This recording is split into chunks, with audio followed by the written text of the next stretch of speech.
Good evening. I hereby call to order the October 23rd, 2024 meeting of the Gaithersburg Historic District Commission. For our roll call, please answer present when I call your name.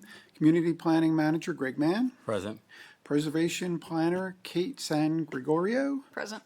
Deputy City Attorney Frank Johnson. Present. Commissioner Mark Feinstein. Present. Commissioner Rudy Morgan. Present. Alternate Commissioner Kathleen Ramirez. Present. And myself, Commissioner and Chairman Dean Ventola, says present. We have a quorum, and Commissioner Ramirez's role tonight is the full commissioner. Next is our preliminary statement, which is as follows. This commission is empowered to meet and act under Article 12 of the City Code of Gaithersburg. The technical qualifications of the staff of this commission and the members of this commission are on file with the City of Gaithersburg and are available upon request for any applicant. And hereby made a part of the legal record of each and every application heard tonight. Each application heard tonight is considered on its own merits and is not to be considered as establishing precedent for any other application. Lastly, any member of the public who wishes to speak on one of tonight's applications will be given 3 minutes to address the HDC from the podium at the reserved time. But we ask that you refrain from speaking out in the audience and that you take any private conversations outside of the council chambers. Okay, does anybody have any conflicts of interest with anything being heard tonight? Nope. Nope, very good, all right. Next then is we have one set of minutes needing approval, which is from our September 25th, 2024 meeting. Does any commissioner have any corrections or additions they'd like to see made to the minutes? No? Okay, so based on that, I make a motion to adopt the minutes as written. May I have a second? I'll second. Okay, all those in favor of adopting the minutes as written, say aye. Aye. Aye, and that's 4-0, passes. Thank you very much. And next then is we have one discussion topic, which is the review of updates to the NPS standards of rehabilitation for sustainability and new materials. May we have an introduction from staff, please? Yes. So this is something I wanted to go over because there are changes coming down from the federal level through the National Park Service and the Advisory Council of Historic Preservation, kind of updating the general view of historic preservation to allow for more sustainability and new materials as we get into climate issues and the need for modernization. And this is a good time for this because we do have plans in the works to update our design guidelines. It's probably going to be a while, but we do have the opportunity to create new policies in the meantime to hold us over. So I'm not going to read this whole quote, but the National Park Service did do a news update in April, and part of it was basically sustainability and preservation aren't mutually exclusive. So there are ways to work with folks to get their properties up to a livable condition and allow for energy efficiency where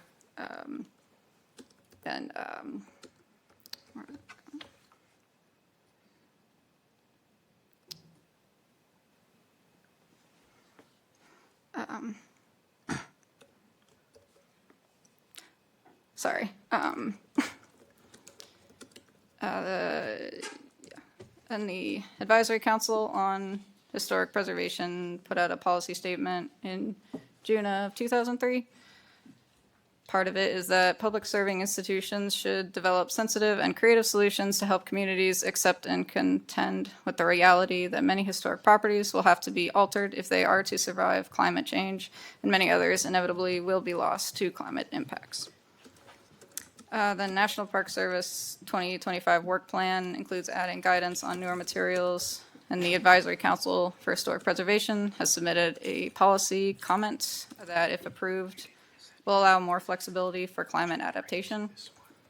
These changes will most directly affect properties getting state or federal tax credits and going through Section 106 reviews. So not too direct an impact on us at a local level. However, our design guidelines are based on the National Park Service standards for rehabilitation. So as those start to get updated, and we're going to be going over the guideline update eventually, they should reflect those changes. So for solar panels, wanted to talk about these a bit.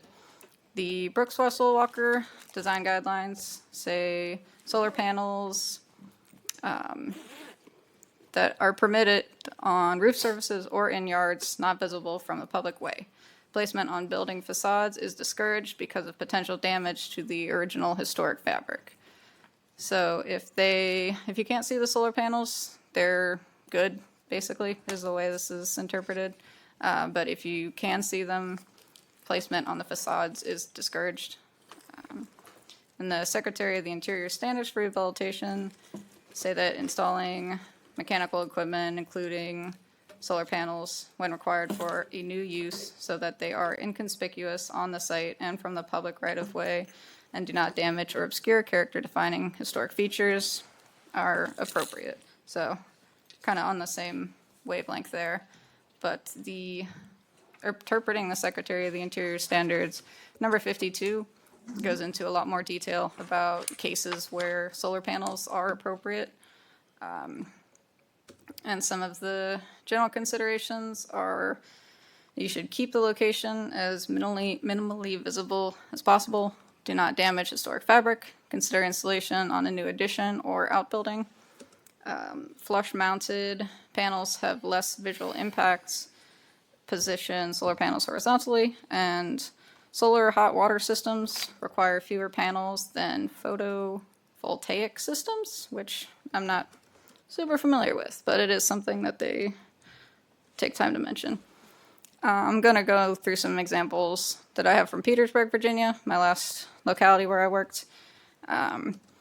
The standards find flat roof installation of solar panels to be appropriate if they are not visible. This was a building, the brick one in the middle there on the left picture. It was some sort of garage, but turned into a house. I believe it was non-contributing. They wanted to install solar panels on the flat roof, and it was not visible at all from the public right away, so they were approved there. The guidelines, the standards say that low-sloped gable roofs are appropriate when they are minimally visible and they do not detract from the character of the building. So this house was a little more discussion involved when it was approved for its solar panels. You can kind of see a tiny bit of one corner of the solar panel sticking up on the left, but otherwise not visible at all. This was a much more contributing resource to the historic district, and had a lot more discussion about whether it was appropriate there or not, but it was able to be approved. The standards in terms of new addition roofs is that they are appropriate because they'll have no direct impact on the historic resource. They're generally less visible, and there's no risk of damaging historic fabric. This was another one in Petersburg. This was not a new addition to this house. The front of it is in the picture on the right there. It was built about 1900. The addition was probably 1920s-ish. And then that little porch was added on at some point later. The applicant originally wanted to put the panels on the facade of the house because it caught more light. But the Architecture Review Board had them relocate the panels, and it's still certainly visible from the side street where the left photo is taken from, but it was the kind of the best way we could work with the applicant so they could get what they wanted, but make it as little of an impact as possible. This one you guys are probably familiar with. It's 100 Central Avenue. This was HIST 8864-2021. In April 2021, this one was reviewed for solar panels on that new addition in the back. Mm-hmm. The applicant originally proposed to have solar panels on the west-facing part of the hipped roof on that new addition, which would have been minimally visible. Yeah, you guys asked them to relocate those side panels to the other side where they wouldn't be seen at all, and the applicant was able to accommodate that. That's an aerial of where they installed them.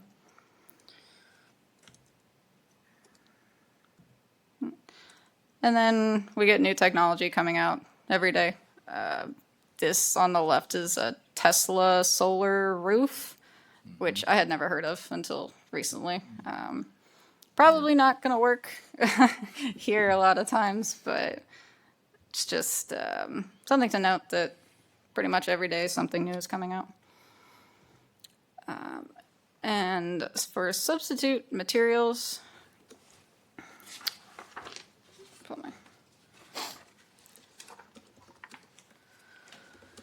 the Brooks Russell Walker design guidelines note that historic homes are living examples of the past, and deteriorated historic features should be repaired rather than replaced.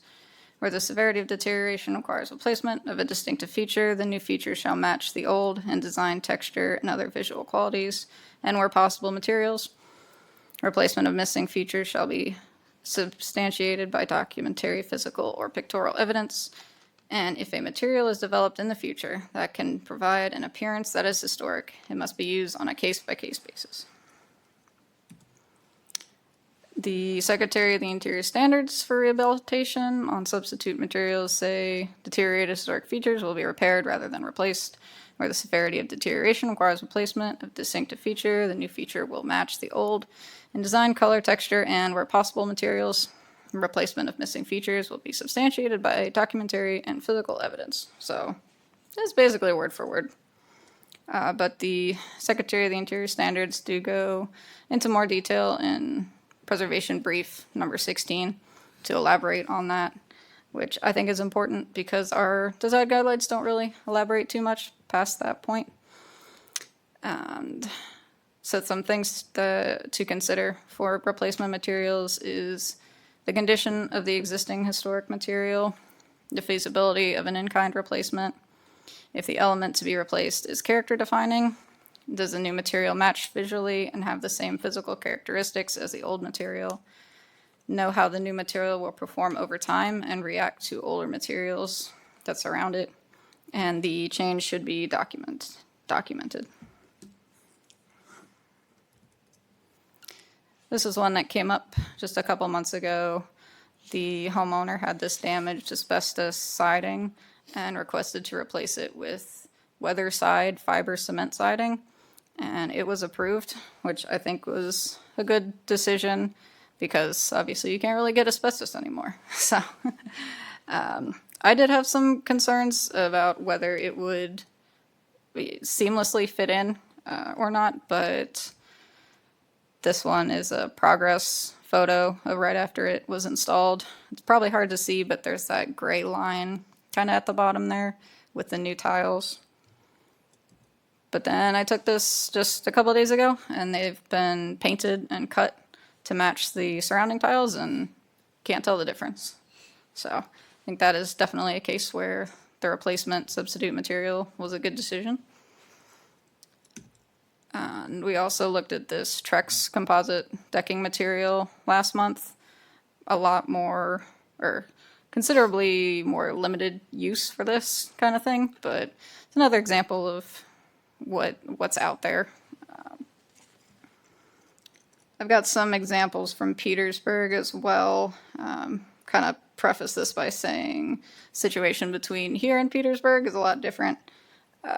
Petersburg has a lot larger historic districts, a lot more dilapidated ones, so we saw a lot more complete renovations like these very blighted houses here versus the districts here in Gaithersburg. I noticed there's a few things that need repaired on some of the houses, but nothing to this scale. But I think it is good to at least have these conversations now to be proactive, because these things are going to start coming up. We could see some buildings fall into disrepair, or maybe get a new district that has more issues. And this is an example of the use of hardy plank or fiber cement siding. On the right here is a picture from the National Park Service brief number 16 that I've been referencing, which shows the dramatic difference in the number of growth rings between old growth wood and wood that was recently harvested from second or third growth forest is indicative of the diminished dimensional stability and durability of most lumber currently available. And an argument can be made that replacing historic wood with modern wood isn't really in kind because the condition and quality is so much different, which is why a lot of people fight for fiber cement siding and other composite materials. So for these houses, the Architecture Review Board did allow hardy plank to be used on the sides of them. Part of that, a condition of that was to use wood only on the facade, but it was just such a you can't just replace a few of those boards on that house and get away with it. For metal roofs, it's pretty universally accepted that you can replace standing seam tin with the newer snap block steel metal roofs. And this one is 24 Walker. Back to the point on documentation that the standards recommend. I know previously in-kind roof replacements were just considered repairs here, but it's something I feel is important to start documenting. So I'm treating these as administrative approvals now, just so we have the change on record. So this is a pretty obvious in-kind replacement, but then we also have roofs around here that are these pressed tin panels, and that's going to be a lot harder to make with a new material. So it's always a case-by-case basis.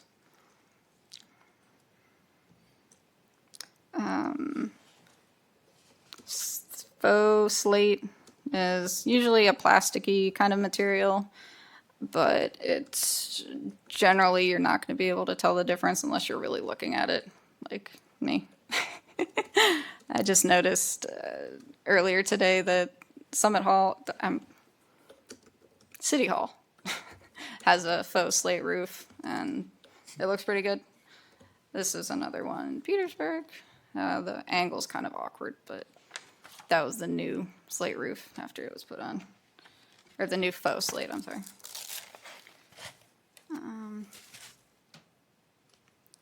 But then, again, we get unique slate roofs, like this one. What's the address? 24 Brooks Avenue. Sorry about the power lines. It's just a Google Street View picture. But that's another one where it would be very hard to get that as an actual in-kind replacement or a substitute material.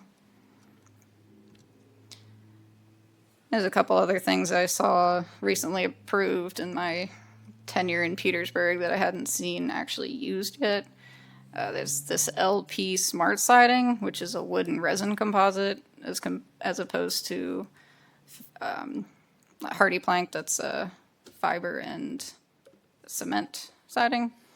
And then FiberX windows, which is a wood and plastic composite.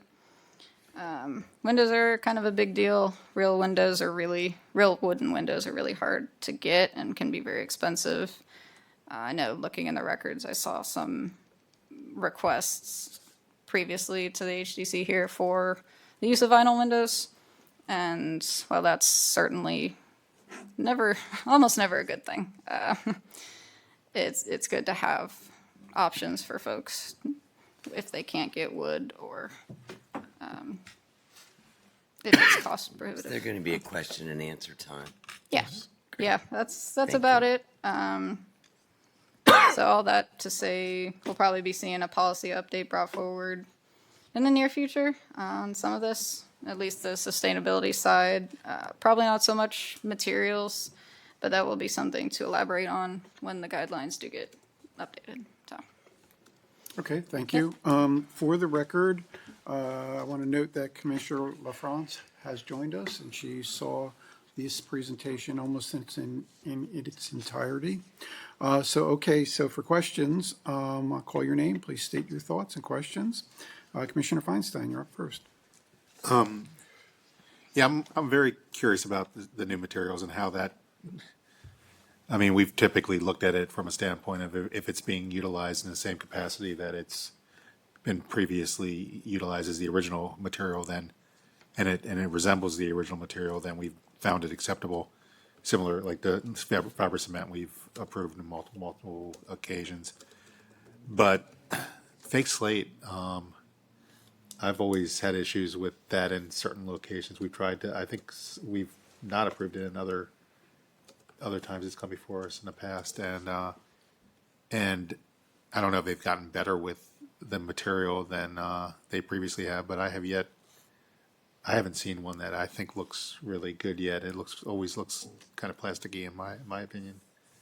I'm curious as they get better, and I'm also curious how things like the solar industry, and as they get into more and more things like siding and cladding materials and facade materials and window materials and things like that they can put solar panels on. How we're going to look at that from a historical standpoint, because I think that's kind of the next step in putting a photovoltaic on pretty much everything. So I mean, in terms of questions, it's I think just understanding what I appreciate it, because I'm always curious what the National Park Service is coming up with next in terms of how they interpret things. So I guess we need to take our cues from that. Okay, thank you so much. Commissioner Morgan? My question is, how much will you adapt from the national? I mean, what strain you're gonna put on you? Do you have to adopt everything they have? Can you have a difference interpretation into this document, into the city document? Yeah, so we can do the guidelines, cookie cutter, we can tailor the design guidelines to To your Gaithersburg, but- discretion. To your discretion more. Yeah, Okay. basically, but Okay. the general rule is that they should be based in the standards. Okay. I mean, I find the federal have more leadway or more flexibility, depending on the politics that's over there, who influencing it, or market influence. Like Mark said, this solar panel now, they're getting into the facade, not only just roof, windows. Some of these things, some of these materials are already on the market. Yeah, and they're experimenting with it. And if the homeowner wants to make changes to the building and it's on the market, it's available, they would try to explore that and present that to us. And sometimes we have some of these buildings that doesn't have any historical significance, but is part of the fabric. Is one building that's part of multiple buildings, and you start making change to one, then we start losing the grasp on keeping things in a historical context. So, and the federal government has more leeway, so we need some kind of a discretion how to keep things intact, rather than just getting away with, following with the federal government. That's why I asked the question, what is your discretion in keeping the guidelines, adopting some and keeping some as it is? I think more of a question than a comment.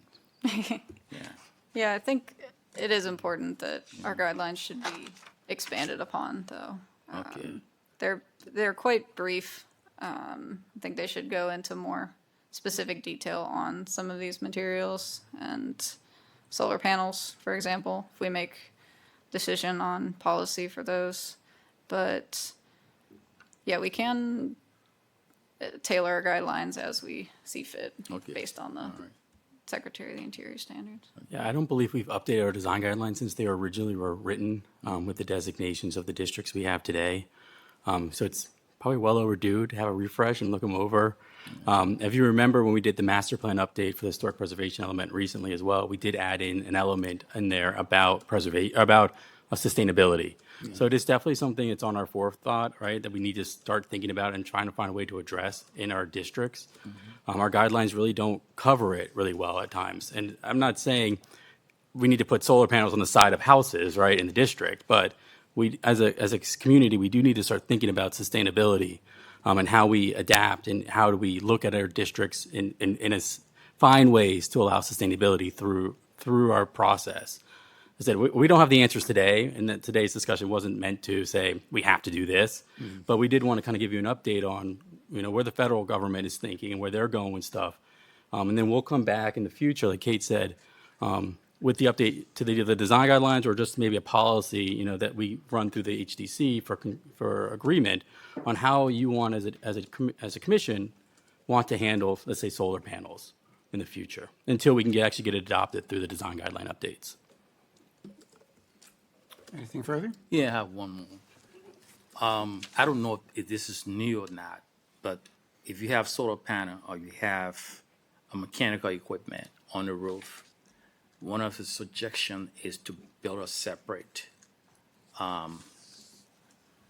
building and put that on it, not on the historical building. Do you think it'd be a financial constraint if we adopt something like that on the applicant? I think that may be overstepping our authority. Right? You can't say to someone that they have to build a separate building. Because I think federal government can do that. Well, they can do much that we can't ever do. Yeah, like I print know. their own money. Yeah, So because we have to be careful about requiring someone to spend a large amount of money for things in order to get what they're hoping for. I think a better way may be that the guidelines are strict. it's more constrained with the government. Yeah, to me personally. Yeah. I think that we would have more legal standing if we adopted the rules that everybody has to follow, and decide how strict we want the issue or the positions of solar panels. But I think that having a requirement to spend maybe twice their budget isn't something that we should go down the path for. Yeah. That's my own personal opinion, but that's. But we may have the strong about that. opportunity to suggest that if the roof is, completely character defining, couldn't be accommodating to the solar panels, say, hey, do you also need a shed? Maybe Yeah, if you need a, Well, an alternate instead kind of a of shed, work them you together. shed. put them yeah. on the ground. You can- Yeah, or on Yeah. the ground. Yeah. That's That's also, a very inexpensive thing Yeah, to do. As put a it matter of down. fact, it's probably less expensive than putting it on the roof. yeah. It's like a solar farm. Yeah. Where they have it on there. That would Yeah. be a reasonable thing to suggest to them. Okay. As with any application, right, each one is reviewed on its own merit. So there are exceptions to even the design guidelines at times where there may be a more stringent way to review an application. So the guidelines are guidelines to help guide the staff as we review these, but also the commission as you guys go through your process. But there may be opportunity or times when you as a commission want to be more stringent on your decision because of a character defining element of the building. Has there been I guess from a legal standpoint, I know when you compare accessibility to historic, there's accessibility tends to take precedence from a legal standpoint. You That's try to, 'cause it's a law. you try to work with, obviously to a make it national work. law. But with the ADA, it obviously takes precedence. Is there any kind of, legal standing with sustainability as it relates against, historic? That has it been, I guess, have people tried to test it in the courts if they've been denied solar? It's the districts, and Frank can probably jump in on this as well, but my understanding is the districts are carved out historic properties from the Maryland state sustainability requirements for solar panels. Normally, the rule is we can't really reduce the efficiency of them through plan zoning review, but if I might remember correctly, properties that are designated are treated slightly Right. different. Yeah, in many cases, the law has been protective of the historic designation. If at the federal level, potentially, but more likely at the state level, there was a mandate that you do have to allow this element of sustainability, whether it be solar panels or not, we would have to follow that. But short of that, the fact that something's more sustainable in and of itself, short of a legal change at the upper level, something to consider, and might be something to consider in updating guidelines, but until that time, the guidelines you have apply. Anything further, Rudy? No. Okay, next then, Commissioner LaFrance. Okay, so character defining. One of the things I wanted to mention is I know that Commissioner Feinstein had talked about this faux slate some time back. Yeah, And have you seen any improvement? I haven't personally. Okay. The other thing about real slate, how many, roofing materials last 100 years, 200 years? If they're installed properly, Yep. they can Last forever. outlive several generations in a home or a building. So I think that's something, obviously, that we would look at. Now, when we go to windows, and I have a lot to say about this, you should know that through our own historic district training, we have learned that supporting removing original windows and replacing them is something only done very rarely and hopefully not at all. Wooden windows are repairable. Vinyl windows are not. Wooden windows last also several lifetimes as long as they're maintained properly. And vinyl windows last 20 years and end up in the landfill, so they're not green. Our own federal government has supported replacement windows because it creates jobs, but that's not what our job is. Volunteers, yeah. Our job is to make sure that we keep the original face of the house correct and historic, whereas these replacement windows typically are not the correct dimensions and change the look of the front of the house. So this is why we rarely approve replacement windows. And if we did, they would have to be wooden and they would have to be generally more expensive. But when you look at the overall quality control we're trying to do here as a board, that's why we would be normally against replacement windows unless they fit certain criteria. But again, case by case basis, as we've said. Yeah, absolutely. The priority is always repair, of course. It's just No when. water now that we're over here. So, that's my big speech about windows.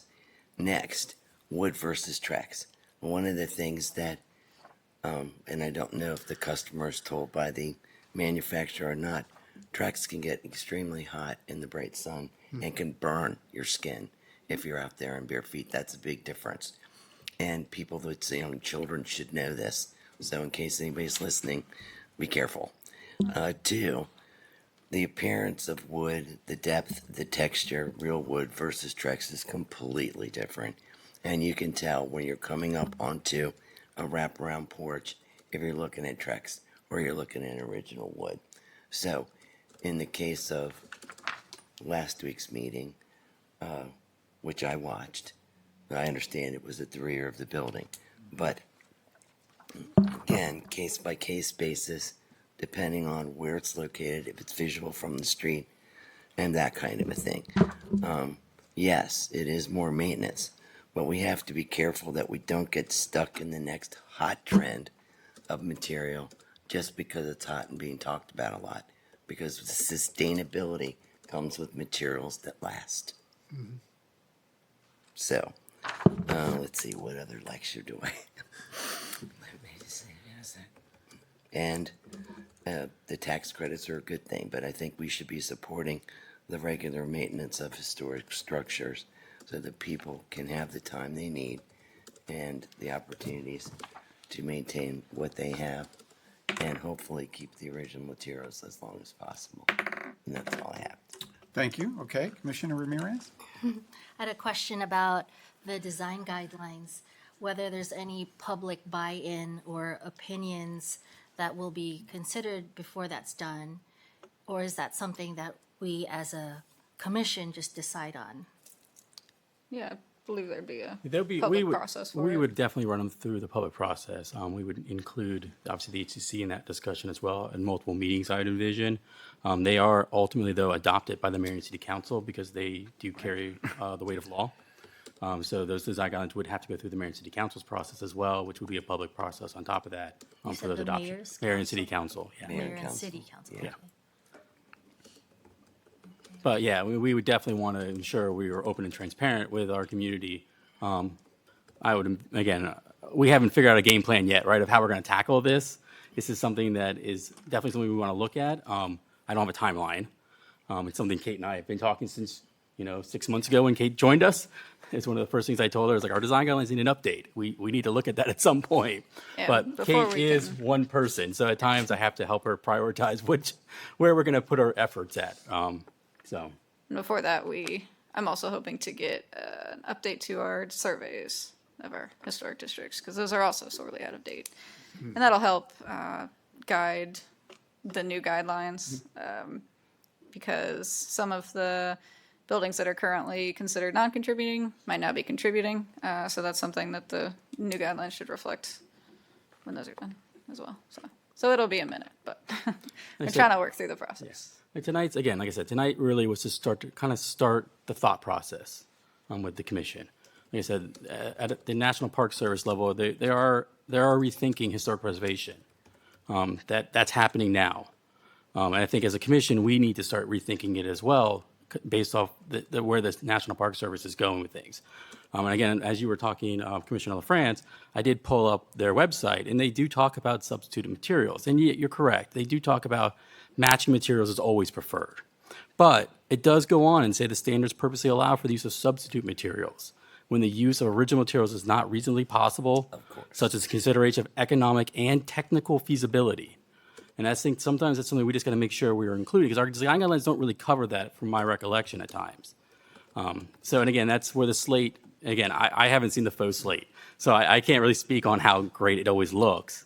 But if it's on a 5-story tall building on the roof, Yeah. and it's economically more feasible for an applicant, that's where the design guidelines sometimes need to be updated to allow an avenue for the commission to maybe consider that for approval. I think typically where I've seen faux slate, when it comes to historic buildings themselves, is you're trying to replace just a percentage of the slate material that's damaged. And when you try to do that, you can't match it up with the faux slate, just simply the dimensions are different. I mean, when you're looking at if you're having to replace an entire roof with the faux slate, I think it actually is a little more successful.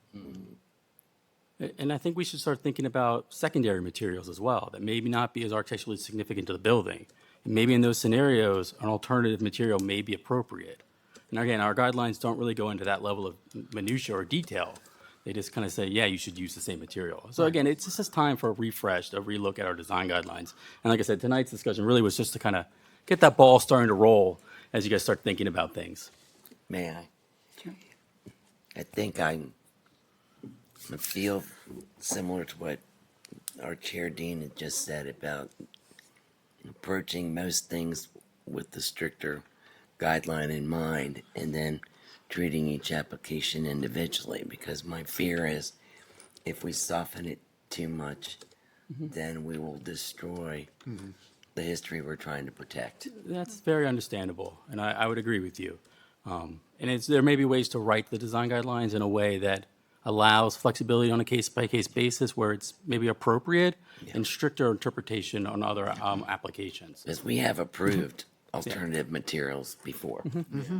And we will going in the future, I imagine. Yeah. And our guidelines and again, maybe we put in the design guidelines something about the appropriate materials that could be used as an alter or substitute. Again, we just don't have that level of detail sometimes in our design guidelines.